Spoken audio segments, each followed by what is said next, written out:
Okay, without further ado, people are still coming in? Cool. Let's talk to our panel today. We're starting off with Laurie Hammond.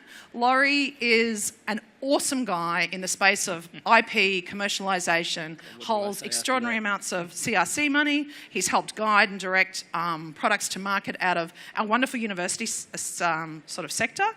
He now operates through both IQ Capital and IQ Beta. So I would like to welcome Laurie Hammond. Thank you. To put me in a little more perspective, all of my investment history, which is about a 15-year history, has been in very early stage. In almost everything we invested in, not quite everything, but almost all, we were the first external investor. So I have, I guess, grown up as an investor with a very early stage, small company predisposition. Awesome. So anyone really, really early stage? Laurie's your man, particularly if you've got IP, product and commercialisation. Elaine Stead, we're going to work at pace today, sorry, because we've only got an hour and we could talk for 5. Elaine Stead is the investment director of Blue Sky Alternate Investments. Everyone knows Elaine. She's an awesome woman. She's a great role model for women in the venture business and in capital raising and in startups. She's doing an awesome job travelling the world representing us and bringing out awesome stuff to market. Elaine? Hi, everyone. I'll be quick because Monica's obviously giving us the hurry up. So, look, I've invested in early stage, late stage, which is what we do now, so the entire spectrum. So hopefully I can answer your questions across that whole kind of chasm today. Awesome. Thank you. Our next judge, does anyone in the room not know him? Okay, good. Okay, so our fourth judge. I wish they didn't know me. The illustrious Steve Baxter is, his official title is the founder and CEO of Transition Level Investments. We probably more recently know him as the shark on the Shark Tank. Steve, thanks so much for so much effort you have put into this event, and I know you've spoke multiple times. A piece of wisdom. Oh, from me? Yeah, from you. I know it's a stretch, right? You almost got nothing to say. In the vein of the day, raise money from customers, not from investors. Oh, I love it. Awesome. Yeah. Like Our next panellist is someone that I only met today, but has an awesome reputation. Michael Dempsey is now the founder of Pipeline Capital. But you guys will know him if you have a gym membership or if you pay a regular direct debit that doesn't go through a bank. Easy Debit is Michael Dempsey's founder and exited very successfully from Brisbane, a great homegrown talent. Michael? Thank you. Thank you so much for being involved. And what's your best bit of advice? Best bit of advice? Oh, good question. So I think from my point of view, it's you got to have a reason for raising money. I actually didn't raise money, so I've got two sides of the story there. So I actually put 50,000 of my own money in back in '99, and that was the only capital raise we ever had. So we call Michael self-raising. Self-raising. We had a pretty good exit. We got just a little over 300 mil awesome. In 2014. So I never diluted. So, but then I look at someone like PayPal, who started around about the same time as us. They did the capital raise, and they certainly had a much better growth trajectory to what we did. So there are different sides, and there's reasons for raising capital and when you want the money. But just remember, you get diluted. When you raise the money, you get diluted. That's my tip. Awesome, great. And thank you so much, because you don't speak very often. And I think at these sort of events, it's awesome that you're giving us some time. Pleasure. Thank you for inviting me. And last but certainly not least, the man that takes us to market, if you're looking at an exit that involves a list, is the wonderful Philip Lee from Morgans. Philip, thanks for joining us today. Oh, have you had a technology fail? I'm going manual. Oh my God. I'm feeling all different here. I'm the only one in a suit in the room. No, there's another one. No, Laurie's got a suit on, sort of. Yes. He's kind of half Yes, suit. I'm very much the next stage. But look, a lot of what we do by taking the companies public is starts with the genesis of the journey that you'll start with the other guys. And my best tip is know your story and know where you're going, because that's how you can match up with the people on the way through. Yeah, cool. Okay, haven't seen any questions coming up yet. Is anyone... We need to get those going? No. Awesome. Okay. I'm going to be a little bit different. Avoid all that. Instead of us waffling, right, we're going to start with a question. Is that all right? What are the most common questions startups have trouble answering when they're pitching to you for investment? Elaine Steed. what hard problem they're solving. Ah, what's the problem? Anyone got a different one? What's the second most problematic question? Explaining it quickly. Ah, okay. What is quickly? Tell me how many minutes, how many words, how many slides? Well, the people you're talking to are time poor. A lot of them are really time poor and have a lot of different things in front of them. So what you've got to do is capture their imagination early and don't bury them with the detail. I've been through so many pitches where 20 minutes into, you've actually got to, what do you do? So think about, rehearse, take advice to explain where you've come from, where you're going to. Philip, if you get someone that you want that doesn't tell their story well, or Elaine or Phil, where would you send them to get that advice?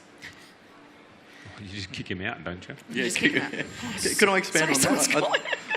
If I Someone's expand trying on, to ask a question directly. if I expand on that, for us, right, for me, I started the business because I had some childcare centres and I wasn't getting paid. So I was continually ringing parents up, going, "Where's my money?" And so after ringing them up, getting paid one week, chasing them the same people next week, I thought there's got to be a better way. Awesome. And that's when I came across the recurring payment in the direct debit model. But for us, for me, what I like to see is what problem are you solving? So what's the business? What's the problem that the business is solving, and what's the cause of the business? So for us, our cause was every business deserves to be paid, and we could rally everyone around that.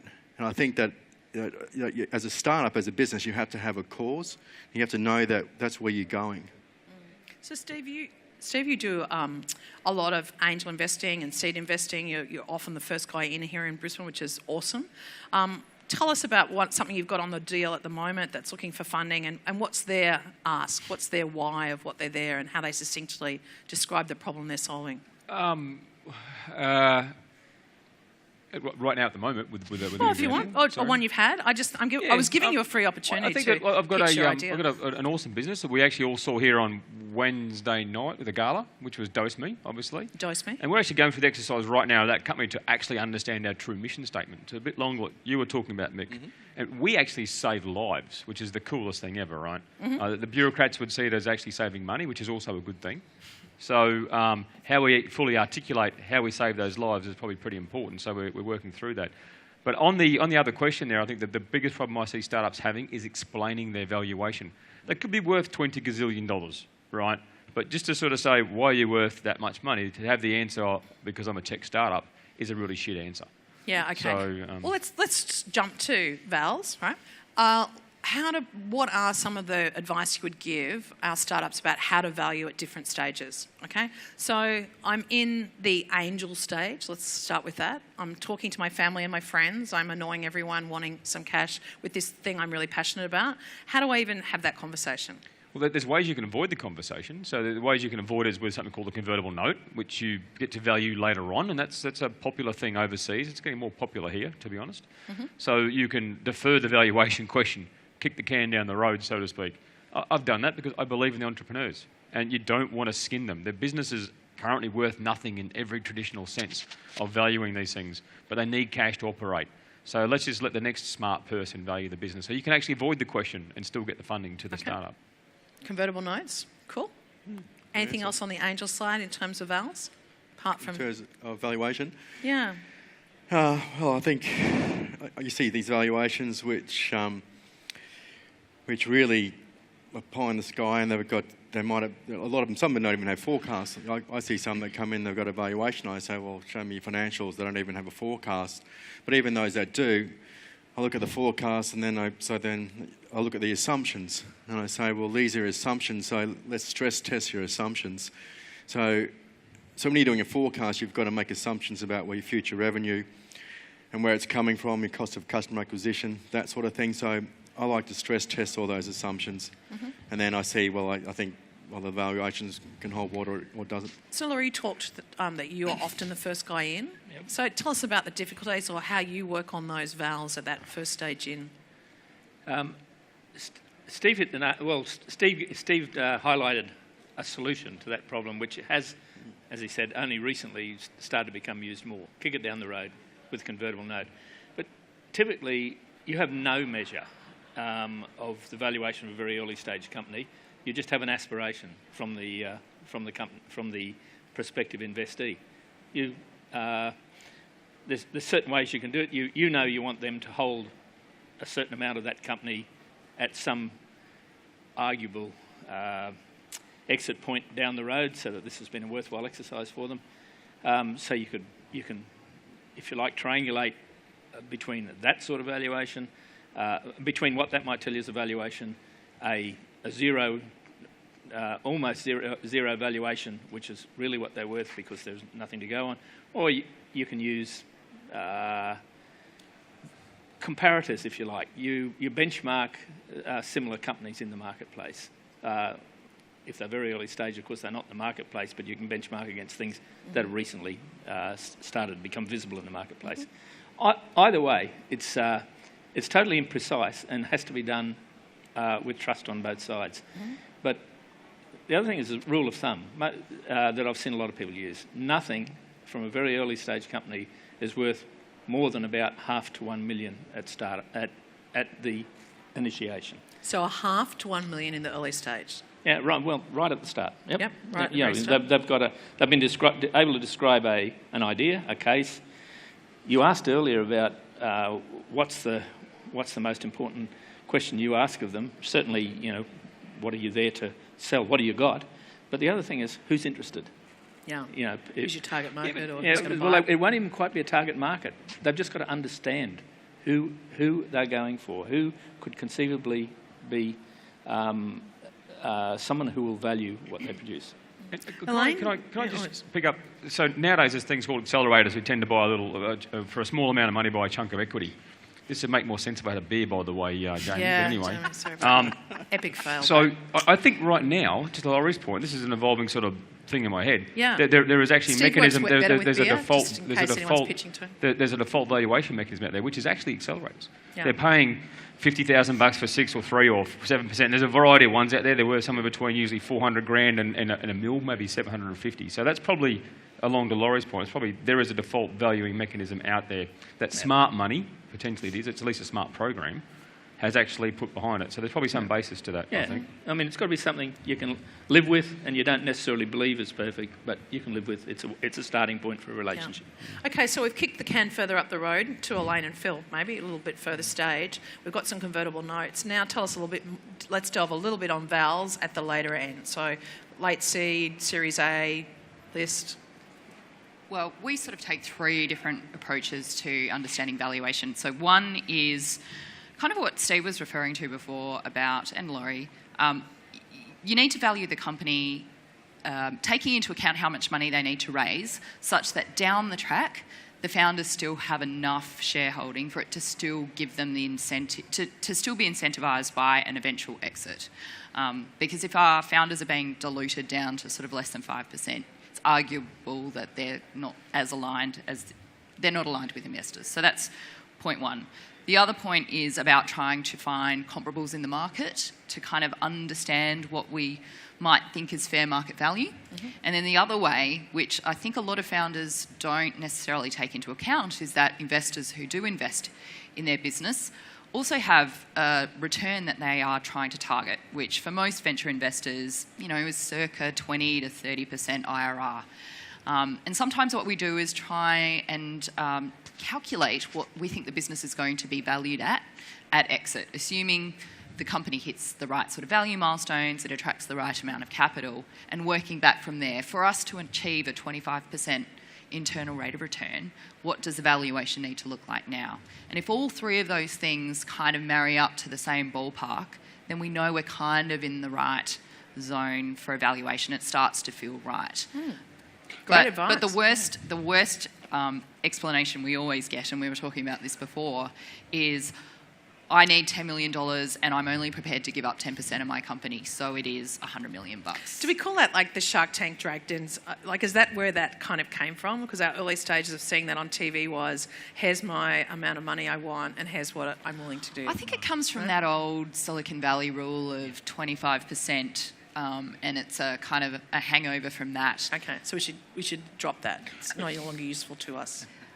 I think what that was trying to achieve is ensuring that founders remained adequately incentivised with shareholding. And Yeah. if you can still achieve that, that's all we're really trying to solve Phil, for. I want to get to you in a minute, but let's just drone down because I'm trying to get practical. What do you believe is a reasonable amount of equity a founder should try and retain for later use to keep them interested? Like, is there a range? 100% like Mick. Yeah, okay, you're the pin-up guy, A right? little over 50. Yeah. If you're I just looking think at a it's deal, going to be meaningful, and that's Yeah. going to be different things for different people. So, hate to give the lawyer's answer of it depends, but it Yeah. depends. Yeah, it does. okay, so if I'm going to Series A with 40% of equity as a founder, That depends how many more rounds you But- think but- you need to Okay. raise to execute. But the percentage also, 10% of a big pie is better than 100% of a small pie, blah, blah, blah, right? But it actually, the control, and most people equate their equity with some form of control, and it's not true. Control is exercised typically through a shareholders agreement, and that's where the rubber hits the road. There's a bunch of ways that investors can take a very small chunk of equity, but absolutely screw you down the road because you miss a target or you get ratcheted out or there's some sort of clause in there that just destroys your equity.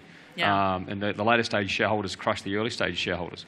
So it's have you got an exceptionally- example of that, Steve? It's Not personally, or just in your own. Daniel Petrie wrote a great article in the HuffPost last week, Yep. and he talked about. No, sorry, it was Bill Gurley. Bill Gurley spoke about shark term sheets of all things. There you go. So, and he explains it well and the various mechanisms they're using right now in Silicon Valley to keep these unicorn valuations where they're at, and why it's actually just absolutely false and it's about to collapse on itself. So the chap's name is Bill Gurley. It's a HuffPost article. It's long. It is bloody long, and it's a really good read. It's a good read? Yeah. Excellent. Okay, Phil, a founder walks into your office. I think there's one thing that's really important we've just heard is that there's the biggest fear for people who are raising capital for their business is they're going to get taken to the cleaners. What we're hearing is that one thing you have is you have the ability to deliver the business plan. So people are backing you and they want you to have skin in the game. So evaluation is relative. It's about your opportunity to you. Look, the way we look at value, I'm the next stage. I take the market's public. I take the guys out. But at the end of the day, valuation is, you've got to understand, you're not selling your business, you're taking on partners. So you've got to find a point that you're taking on a partnership, you're not selling. So that does have an impact on value. The other thing I look very carefully is that you want the investors aligned with the business. If it's a growth business that needs capital, you want shareholders who can give you capital. The other thing the guys will give you is they'll give you advice, they'll give you contacts, they'll give you everything. So it's not just about the money on the valuation side. So you want to set a value where you get those benefits as well. The thing that turns me off about value is when people start with the value conversation. I want to find out about the business. I don't want to hear about, if I was Google, I'm worth $27 gazillion. You're not Google.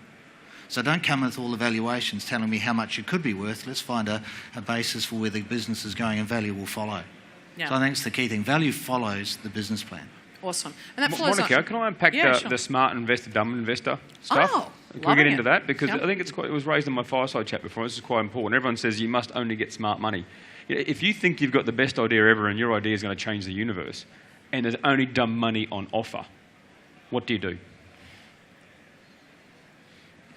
What do you do? I mean, I think you're in the position where you've You got to take take dumb it, money. right? So, you take dumb I mean, so very rare you're in a good spot if you've got more than one investor wanting your investment, in which case you can obviously set some terms. If there's only one guy with the gold, you're in trouble. It's his terms, right? If there's only dumb money out there, but you are so determined to do this, you may want to investigate whether you should do it.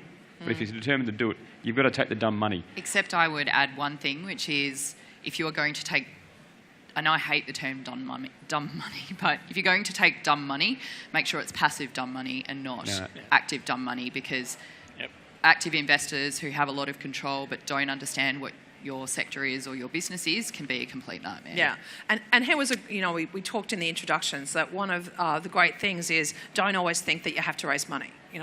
It's about often you're raising a contact that will give you a customer. Can I butt in again then? Because I mean, what you're actually doing when you're raising money is you're actually selling something. You're selling equity in your company. If you're thinking of doing that, you're tricking yourself.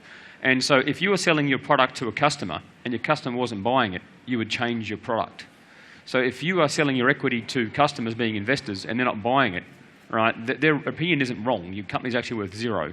So you need to approach the capital raising that you're going through as a full-on sales perspective. Identify all the potential customers, put them into a lead deal flow pipeline, understand why they invest, who they invest, at what stage they invest. Go and talk to their investees and understand who's the best people for you. Nail it down through your pipeline until you get the appropriate people and take that sales approach to it. And if no one buys it, they're not wrong. You are. So Rob sent us in a very specific question. You know, he's being offered money by a client. He's concerned about taking client money. Could it exclude the competitor of those clients then wanting to do business with him? Who'd like to take that? Yeah, look, I can answer that one. Yeah. It's a real example as well. We had ABC Childcare. Actually, they offered to buy some shares pretty early on. The milkman. Well, actually, we actually did sell shares. It wasn't a capital raise, but we sold shares to them.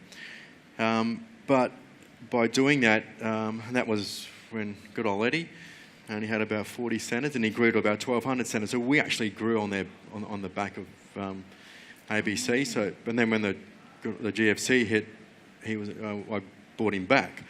So from that point of view, it was actually a good thing. So depending on who the client is and the amount and do you think that excluded other childcare providers using your service? No, it didn't. Okay. No, because we were agnostic, not only to the...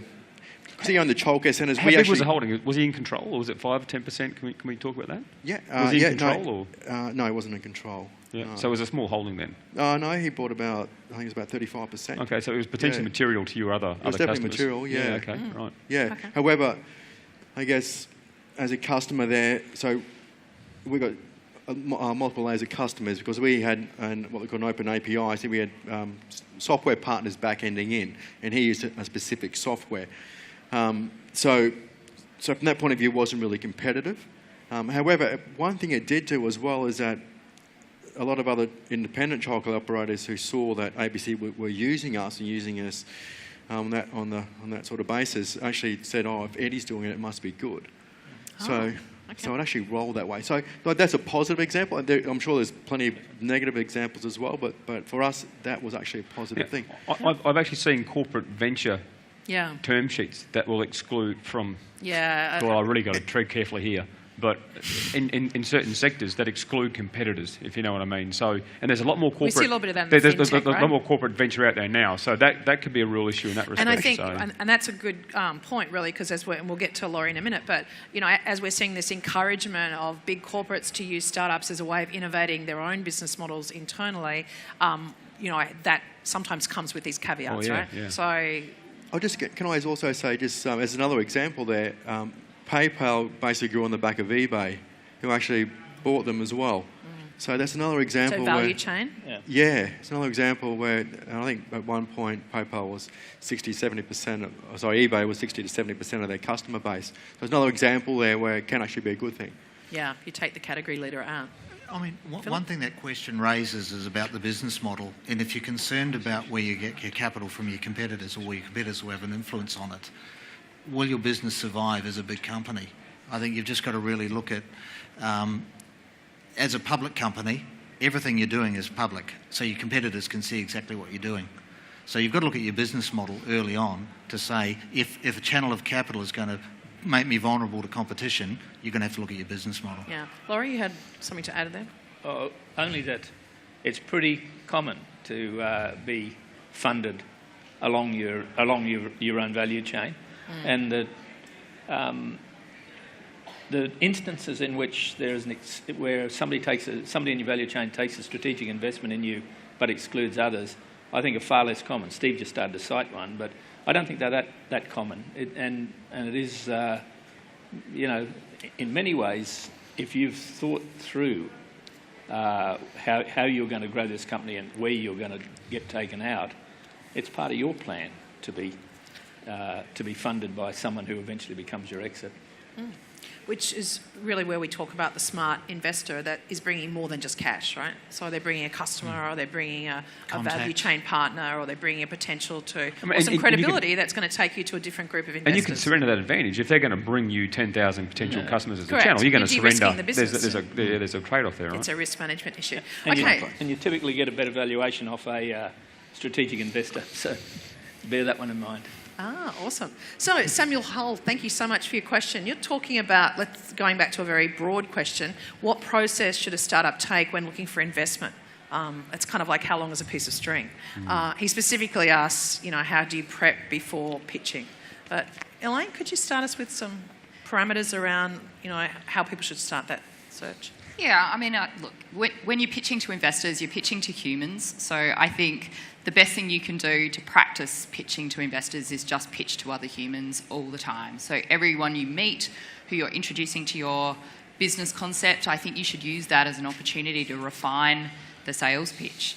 I think one thing that the founders that we've invested in do really well, and actually the founder of Blue Sky does this amazingly well as well, is kind of devise that real hook, that thing that is really going to engage that human connection about what you're doing.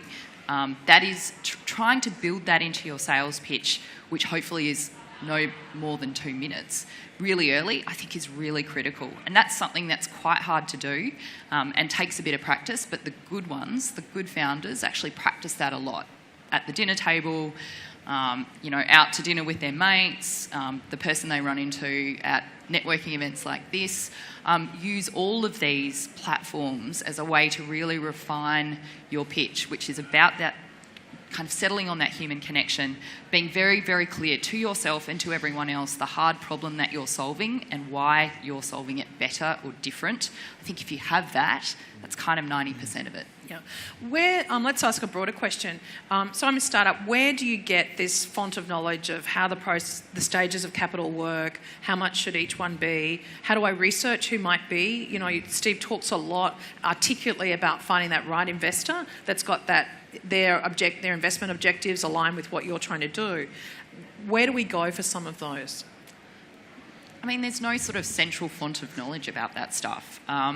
And to be honest, if you can't work that out via Google, then perhaps you're not that backable, right? Like all that information is publicly available, and if you talk to a few people in the sector, you'll very easily be able to be pointed in the right direction about who might be the right investor or the right accelerator, or who can kind of connect you to the right person. That's not that difficult. The comedy channel with Silicon Valley, that's awesome. You watch that? Yes, I love it. They've actually got some amazing advisors there. Yeah. It's all the crazy, funny real. situations they go through is what kills startups. Yeah. And all the terminology is correct, and it's funny as hell. Okay, awesome. I think you're already doing it. I mean, what you're doing is you're finding customers for your business and your products. So capturing their imagination is a great training ground to capture the imagination of the people who are going to back you. So I think you're already doing it. It's just an extension of what you're already doing. We get caught up in buzzwords and all the trendy stuff. I think you're doing a lot of it already. Michael, when you went into Easy Debit, was that your first venture?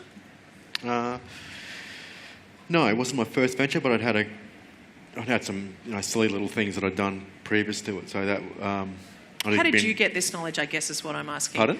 How did you gain this knowledge? Where did you find it?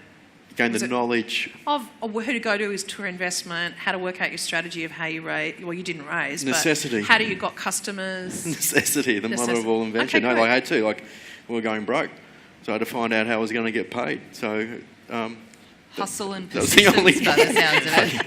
Yeah, so it was. I already see this question here about failures, and there's a lot of being said about it's okay to fail, but I'm not a big believer of that. I think you've got to have a will to win.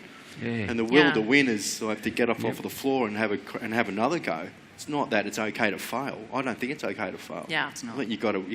I think we got to tolerate it when it happens because someone's tried. Exactly. Yeah. But if you fail, well, you get up and you go again, and that's the will to win. I think. And if you've learned something from that failure. And you've got to, absolutely. And you do, you always learn, or you'd hope so. But for me, it was necessity. Laurie, have you got what about the culture of fail or things that don't go as they anticipate? Yeah, we've heard a lot of wise words about that word failure at this meeting. Let's remember, it's about not stigmatising failure. It's not about encouraging failure and saying, "Oh, that's okay. We'll back you again." We did back one set of founders twice. They failed.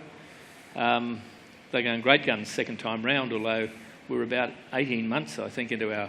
No, we weren't even that far in. Into our second time we backed them, and we started to scratch our head and think, did they learn from that last one? But it turned out they did. But we're willing to take a punt on someone who we thought would have learned and was pretty capable of building a business and just hadn't managed first time around. Mm-hmm. We've backed entrepreneurs who have been failures before.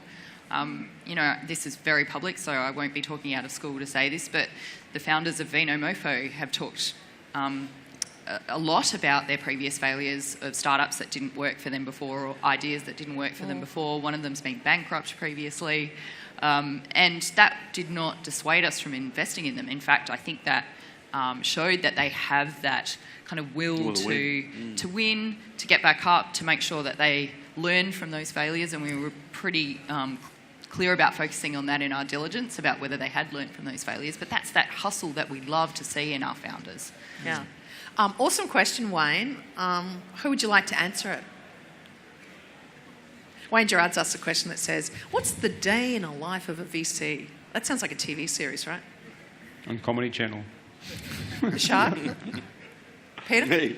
Mick. Mick? Okay, well, What do you do each day? Do you well, mean probably- what does he I'm eat probably for more of a- breakfast, that kind of day? Probably more of a part-time VC actually. So, what do I do? Look, I get probably get 3 proposals a week of probably tech businesses that come across my desk, and I get a few other property proposals and whatnot. But what I do is I've just hired an investment portfolio manager. So I hand it to him. And You outsourced. I love it. He sorts the wheat from the chaff, and I just look at the ones which I think are the valuable ones, which might be 1 in 10 maybe, something like that. And then so we do a deeper dive into those, and then out of those we sort those out again, and then we go deeper past that. But I try and do as little as possible, actually. Okay, let's go to the other extreme, Elaine, because I don't see you doing as little as possible any day of the week. Can you maybe just share a little bit about you don't have a typical day, I know that, but tell us a little bit about the attributes. Let's pretend that my typical day is spent on VC. I think a properly constructed day for a VC involves an awful lot of research, because despite the fact you know more than most of the people who come to you seeking support, you don't know more than them about their specific offering, but you've got it. But you know ways you've got ways of exploring knowledge, and being genuinely able to then give advice back. So what does the research start with, Laurie? The Sydney Morning Herald, the Australian Financial Review? You're doing that every day, I presume. No, you're getting on the web. You're starting to understand what's the marketplace, and I'm using that very generally, that these folk are trying to enter. Okay. Now, what have I got to know about that to be able to inform them and test them? Elaine, anything to add to that in your day? Well, yesterday I had 2 board meetings, which sound awfully boring to most people, but actually they're super interesting. That's where we really get to sit down with our companies and understand how we're tracking against We've lost. big strategic goals that we're working towards for the next 12 months and 24 months, work out whether we're still going down the right path. Do we need to pivot? Do we need to change tact a little bit? I think we had 4 different origination meetings yesterday, so new companies looking for capital. I spoke to a couple of journalists. I came to the Innovation Summit and got to listen to people who know a lot more than I do. That's kind of a typical day. We see about 1,000 opportunities a year, so that's 20 a week. Wow. How many do you fund? We fund about 1 in 150. 1 in 150. There you go. Yeah. Awesome. Townsville has sent us an awesome question. What's the best way for innovators and startups outside of major populated areas to actually get to the attention or to get into the cycle of venture capital? Come and visit the major population areas. Oh, I'm sorry, but that just what are you going to do? Pitch me over Twitter on the phone? That ain't going to happen. Right? So it's the worst thing you can do, actually. So it's the curse. I do what I do in Brisbane because I don't want to see people go to Sydney and San Francisco. I prefer they come to Brisbane, which means you've got to come to Brisbane. I understand your perspective. I'm bipolar, and there's nothing right in that. But you've got to go where the people are. What about someone, up in Cairns, Townsville, offers you an awesome chance to go deep sea fishing, water skiing, come and stay in the Daintree? Yes, well, they got me up to Townsville last year or the year before. Took a fishing trip. They got me up there. So, cool. Okay. I'm cheap, fishing trips. So a tactic might be think about what people want and... We're slightly different. I mean, we're not at the VC level, but we've got offices all around the country, and we get so many referrals from our network from Rockhampton, Townsville, Mackay, Cairns, all the way around. And we see some great businesses. A lot of our businesses in agriculture, agribusiness technology, mining technologies, businesses that aren't located. The way you find your way to a Steve is find a referral to them. And that can be through your local accountant, through your local lawyer, through your local broker. Just find people who you can get to know. I think the best thing you want to do is... when you need the money, it's too late. You want to build the relationships before you need the money. Yep. You want to sell yourself before you need the money. Build a profile, then find your way to where the money is. And I can see everyone's nodding because we've all seen that. When people walk in at the death saying, "I'm about to fall over, give me money," it's too late. Yeah, awesome. If you softened what Steve was blunt but accurate. To say it a little more softly, VCs are pretty tightly stretched people. Elaine just told us what the volume of work they deal with in a year. You inevitably have to, if you're the supplicant for the money, you have to do some work to start to create a relationship. I was taken by something Dan from Black Sheep Capital said in an earlier session today, which I was going to say earlier. He said he won't assess any deal until he's had a beer with the prospect. He wants to get... He obviously doesn't wouldn't assess many invest deals, if he couldn't have a beer with him. Okay. It was the people test, right? That's right. Could I have a beer with this person? And this was critical to how absolutely. important people are to this equation. Exactly. Yeah. I've also seen the one that says, could I take a long plane trip with this person? So could I fly Only they can international? I don't want to fly, do that with anyone. Yeah, that's right. I might just add here that I think if you've got a small market, then dominate your market. So if you've got a product, then sell it there. Like, for example, if it was payments and you're in a small market there, I'd like to see that you've dominated that small market and that, that a large percentage of that market's using it. You come to the big smoke and you go, well, I've captured 50% of the market here. Yeah. And at least you've got a story to tell. So tell us a little bit, as people that get unsolicited, proposals all the time, where is it okay to start to see stuff building a relationship with you, and where does it become stalking, pestering and negative to you? Well, I think we've probably all got a front door, which is probably a form on a website, I'm guessing, right? Or an email address, info@ or unsolicited pictures @ whatever it might be. So at least start there. Okay. But if you're going to, like I said before, build that pipeline. Understand who you want to... So if you've decided that us five here are the ones you want to pitch, then you go and understand who we've invested in, what we invest in, get to know them through the investees, maybe try and get a warm introduction that way. So, bashing down the front door is never that useful. We like to interact with companies that we might invest, because we're late stage investors, so most of the companies we see are not necessarily in the mandate of what we invest in, but we love to build relationships with companies before they're likely to come to us for investment. So to Phil's point before, we love seeing companies much earlier stages say we're going to do X and Y, raise money to do that from earlier stage investors, and the best validation we can possibly get about the founders we're going to invest in is that they did what they told us they were going to do 2 years ago. Okay. That's fantastic. So we very much encourage people to come and talk with us before they need money from us so we can get to know them. And do you have like a unsolicited pictures at blueskycapital.com? Yeah, we've got an investor services email address, but honestly, people pitch to me on Twitter. They come up to me at events like this. There's a whole bunch of different ways you can access investors. The point that's been made many times today is that the best way to do it is via some sort of warm introductions. So if you can find someone who's attached to us in some way to kind of make that introduction, I think that's a proof point for us that you're not a stalker, a pesterer, to use the terms that you've used before. Classic for us is that we get people who often pitch us an idea and we say, look, for these reasons it's outside of our mandate, but perhaps go and see this person or come back to us in a year's time. And they'll often come back and say, respectfully, I disagree with your mandate. You must look at this opportunity. That is the threshold of that's getting into pestering. Like if you've had genuine feedback from an investor, you've had actually some constructive feedback. Hopefully that's what all of us try to do. It's never just a blunt no. It's usually, try and focus on this. I'd love to see this. This would sort of tip it over into an area that we would look at. Try and take that on board. If they say no, they mean no. Okay. And I guess the other thing from my personal is closing the loop. So if someone's come, you've given them advice, they've gone and done some action, keep that relationship warm by closing the loop. I did that, thank you, it was good, or this is my experience, right? Yeah, absolutely. And just keep updating us, even when you don't need capital. We love that. It's great to see progress. We have a quick question around from David Wiseman, which was around talent. Right, so if we're looking at the triangle of what's the problem you're solving, is your solution great for it, and are you a team that can really execute, and would you fund them? Are they backable, bankable?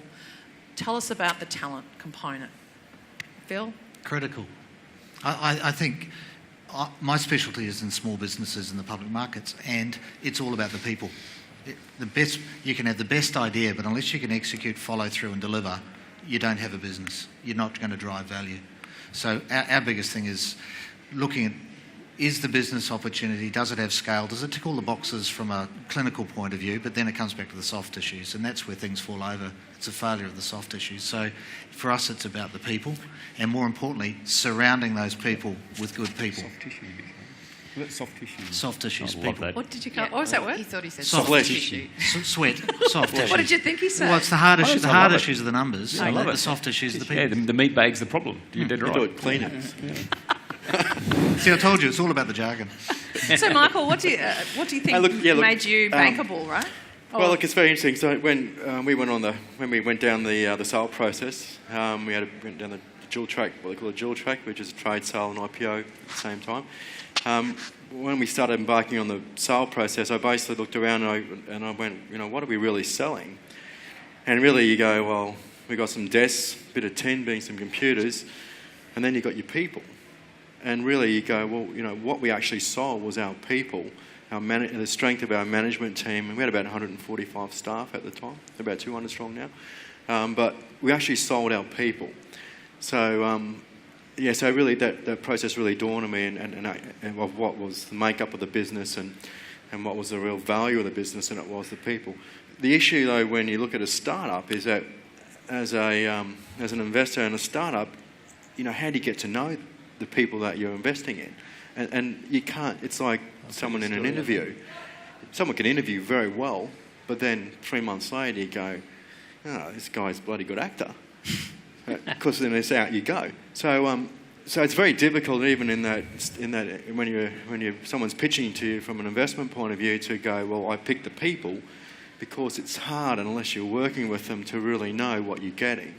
So there's definitely a lot of product in it as well, initially in the startup. So So you're saying there's kind of intuition, I guess, or a sense that the person seems to be able to, answer questions. But I guess there's some due diligence in the people space too, right?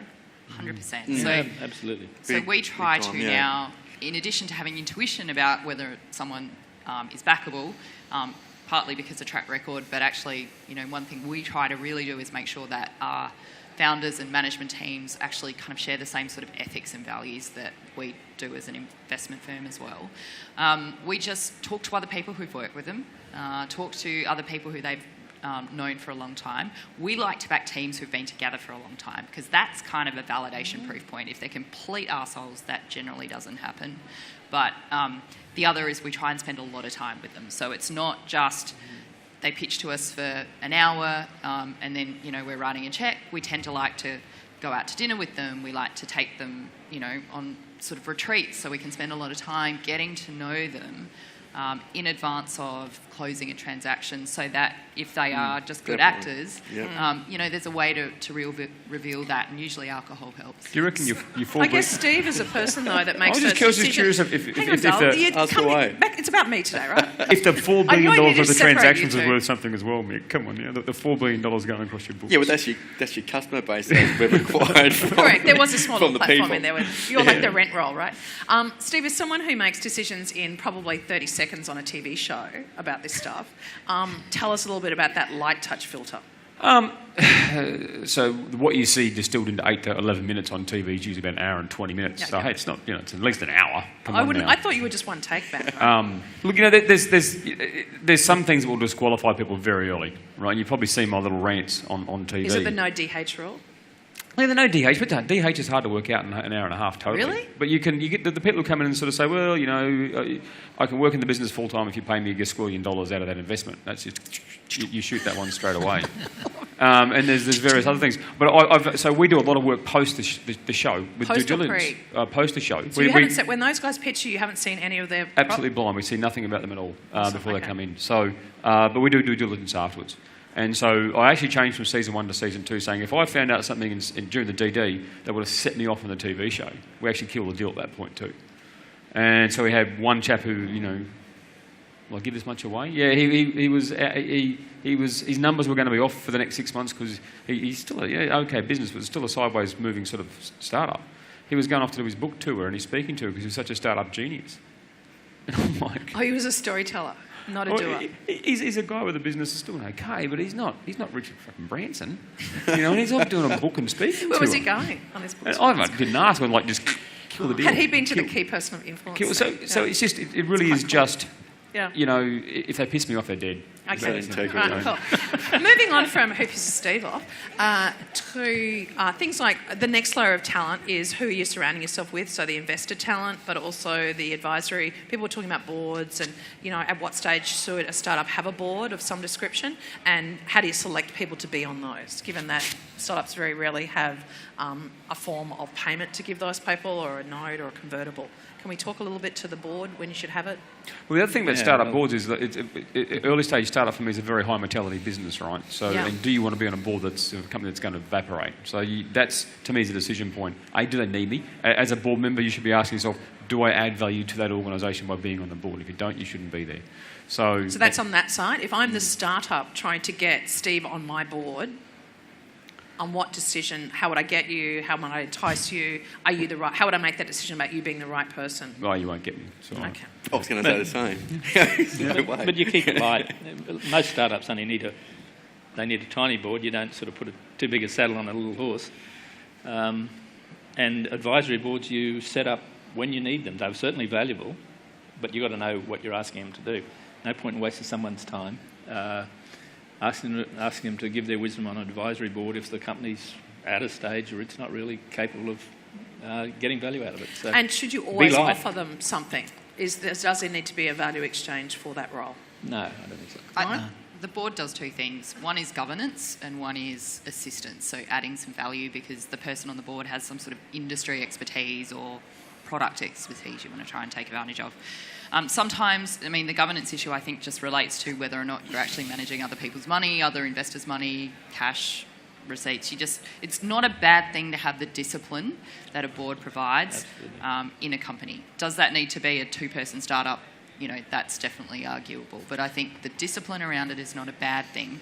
You can still get the value from individuals who you might want to bring on your board via other mechanisms, whether that's advisory boards or whatnot. But I would also caution companies that every time you bring someone new onto a board, they get to make decisions about your company.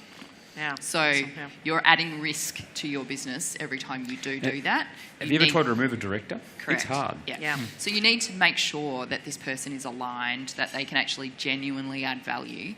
And to your specific question about whether there has to be an exchange or something, not necessarily. And again, I hate to be the lawyer on the panel and say it depends, but a lot of people will offer their services, particularly at very early stages, whether it's in an advisory fashion or in a board, proper board role, for no expectation of return. They're genuinely just trying to help or give back. But down the track, absolutely, once you've matured, I think it should mature into a proper transaction. Mark? Yeah, Michael, look, we never had a board until about 2004, 2005, because we couldn't afford one for a start, so I didn't want to pay anyone to do it. But look, there's definitely a case of having some people on an advisory level around you that you do need people that you can ask and get some guidance from. So I know I had a few people that that were management consultants and things like that I could ring up and get some guidance on for no cost. But yes, but as for the formal board, we probably had that about 2007, 2008, and it was a good process. Once we established it, it certainly was a good process, and we had our monthly. We always had monthly meetings, but it was just a bit more formal, and certainly from a sale point of view as well, it's well received. So yeah. So part of the due diligence, people could see there was a track Yeah, record and of accountability. we had quite a good board report that we'd been doing for years, and so people, someone who's going to buy you, or an entity is going to buy you, certainly like to see that. It's good governance. Yeah, so I'd say to someone, I think initially as a startup I wouldn't be too worried about a board, but you'd like to have people who can advise you, but I don't think you need a formal board. Yeah. Yeah. Great question, Justin Barlow. At what stage, as investors looking at propositions, does the founder allow himself the luxury of a living wage? Well, for us, the companies that we invest in, the founders are absolutely drawing a wage out of their business. Right. I think, and so they should. What we're trying to always balance for, and this is again about trying to strike that balance of empathy for founders, empathy for investors, is making sure that the founder is still incentivised not just by a salary, and there is still skin in the game in terms of making sure they have enough shareholding, and that's really what's driving their desire to grow this business. It's not simply just out of drawing a salary. And in the early stages, Laurie? It's very rare. I don't believe we've ever expected any founder not to take a wage. We're not placing them in penury, but there's a pretty tight cap on it. It's a living wage. Michael, when did you take your first bit of wage? Never took a wage for a few years. Can't remember exactly when I did take a wage, but yeah, so I certainly lived on fresh air sandwiches for a while. However, I'm a big believer in sweat equity, so that your time's got to be valued. So if I'm putting time in and not getting paid, then there's a debt to me from the company. So if I think that someone in my position on market would be paid $100,000 a year, then $100,000 goes onto that balance sheet as a liability back to me, and it's owed to me. So when the company has the funds to pay it, then it has to pay it. So I think that's one way to probably get around the cash flow problem, but still get something for your sweat. Awesome. Great question from Kate. Are we seeing an increase in female founders in Australia, and does gender equity come into your decision making? Philip, are you seeing more female founders? I'd say yes. And does equality come into the decision-making process? No. I mean, it's all about the business and the opportunity. We're agnostic. I mean, there's great businesses out there. It's who's the best person for the job to drive the business. Mm-hmm. Awesome. Steve? In my pre-Shark Tank portfolio, we have very few female founders. God, if any now I think about it. Do you think that was maybe the format? Was there but pre-Shark Tank. Pre-Shark. So okay, in the Shark Tank portfolio, I feel like a dirty old lech. They're mostly female. And I just realised that at the end when someone said, you don't have very many female founders. I said, what? I said, I've got lots, and there was this unique, there was just a line between the two, which is really surprising. In season 2, not as many now, I think about it, but season 1 definitely. So maybe there's more hula hoops and yo-yos in Shark Tank than tech startups, if you know what I mean. So. Yeah. That's a bit disingenuous, but you know what I mean. That was way condescending. So I'll just take my hula hoop business and go away now, right? We've got to make sure we do it right. We can't preference females in the later stages of the pipeline. We need to double stuff the front end of the pipeline with female or whoever we believe is not properly represented. We need to put them at the front and bring them through the process. We can't give twice as many cookies to the females at the end, and that's probably my point. And the awesome things, we've got people like Gemma Alcor, are you in the audience today? Okay, who's running Kidpreneur, great program with kids in school doing entrepreneurship, a full cycle where they actually have to sell a product and the money goes to charity. I'm guessing as I look at your numbers, you're seeing equal, if not more, amounts of females participating and doing really well in that process. So under 12, girls are dominating. Over 12, they drop off. Wow. Yeah, awesome. Yeah. So interesting changes. Elaine? So on average, we see about 15% of the opportunities that come through our door are female founder-led or part of the founder team. In our most recent fund, we have about 30% of our portfolio is female-led. So we're actually seeing an enrichment almost of female founders relative to the general deal flow pipeline that we see. But absolutely, we're not selecting for them. That's just the way it's fallen out. It's never an issue. We don't... I would love to do blind deal flow analysis, but it's just not even... It's a non-issue, honestly. But great to see we're seeing a greater representation in the deal flow. Laurie, anything on female founders? About 25% of our portfolio, our invested portfolio, were led by women. We also did something that breaks one of the at least rules of thumb. We invested in 4 couples, some married, some not, and about half and half, success and not success. Most of what I saw, my most recent figures was when I was chair of Commercialisation Australia, so we saw lots and lots and lots of stuff naturally, and there was definitely a growth in the representation of female entrepreneurs. And I'll chuck in one more thing. The last weekend in the, Wall Street Journal or something, was an analysis of the investor side and the representation of women and in the US, Silicon Valley, by a VC who's clearly delights in rattling the bars of people's cages, and very critical analysis of just how genuinely represented women are on the investor side in VC. Under, way. Yeah. So I'm part of the Springboard Network, as I know Elaine's a supporter of, which is a female founders and venture capital raising group that's global, and they have a Queensland chapter. If there is any female founders that are looking for access to talent and capital on a gender basis, they have pitch competitions and they can hook you into US capital through networks. Again, it's just about really the most valuable thing about Springboard is about the network that you join as opposed to the money. Or to that last point, I mean, in Australia, half the active venture funds in Australia right now have female partners. Half. Awesome. So awesome. It's parity. I'm getting the wind-up signal. It's very hard to wind me up. But I just want to say thank you, guys. You're busy people. You've given your time today. One final comment as we run through. Phil?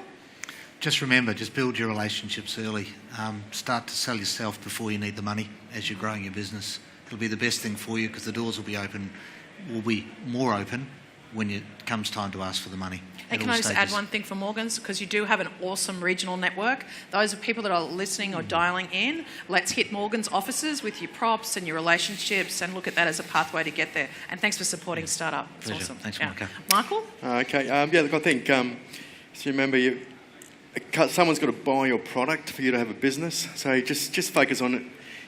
A lot of people fail on the sales. So unless you've got sales and someone wants to actually buy what you're selling, then you haven't got a business. That's my tip. Awesome. So focus on customer. Sales. Just get out there Solve and a sell real you what you problem. sell. Get revenues in the door. Yeah. I'd love to get a river pitch thing through your networks in the regional areas, actually, Phil, just a totally red herring things, if that's all right. I think that's a really good way to go. Raising money doesn't preclude having to sell to customers. At some point, you've got to do that. Do that first. You may not have to raise money, or you're going to do it on a lot better terms. Sell to customers. Start something. Awesome. Elaine? Human connection. Relationships. Articulate the problem you're solving. Awesome. Laurie? Absolutely that, but the words I said at the beginning, know who needs you, and what I didn't say but is equally important is know about how you're going to get to them, your route to market. That's critical. Mine is tell your story and have a really strong why as to what your problem is solving and why people would want to come on that journey with you. Awesome. Thank you so much for your attention today. We hope we've been of help to you, and let's #StartupState.